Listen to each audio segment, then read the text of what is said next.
గంజాయి నిర్మూలనకై రాష్ట్ర ప్రభుత్వం ప్రతిష్టాత్మకంగా చేపట్టిన 100 రోజుల యాక్షన్ ప్లాన్లో భాగంగా అల్లూరి సీతారామరాజు జిల్లా చింతూరు సబ్ డివిజన్ పరిధిలో 24 గంజాయి కేసులను నమోదు చేసి 64 మంది నిందితులను అరెస్టు చేశామని ఏఎస్పీ పంకజ్ కుమార్ మీనా తెలిపారు. వారి వద్ద నుండి 1,13,75,000 విలువగల 2,275 కేజీల గంజాయిని స్వాధీనపరుచుకున్నట్లు ఆయన వెల్లడించారు. చింతూరు పోలీస్ స్టేషన్ పరిధిలో వాహన తనిఖీలు నిర్వహించగా 100 కేజీల గంజాయిని పోలీసులు పట్టుకున్నారు. దీనికి సంబంధించిన వివరాలను చింతూరులో ఏఎస్పీ మీడియాకు వెల్లడించారు.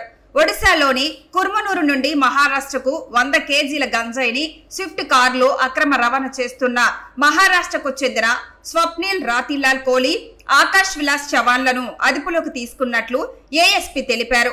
వారి మీద కేసు నమోదు చేసి కారును 100 కేజీల గంజాయిని స్వాధీనపరుచుకున్నామన్నారు. అంతర్రాష్ట్ర పోలీసులతో కోఆర్డినేషన్ చేసుకుని బయట రాష్ట్రాలలో ఉన్న గంజాయి నిందితులను కూడా పట్టుకుంటామని తెలియజేశారు. ఈ కార్యక్రమంలో చింతూరు ఎస్ఐ శ్రీనివాసరావు సిబ్బంది పాల్గొన్నారు. ఒడిశా నుండి వేరే వేరే స్టేట్స్ కి అంటే తమిళనాడు, తెలంగాణ, మహారాష్ట్రకి సప్లై చేస్తున్నాం.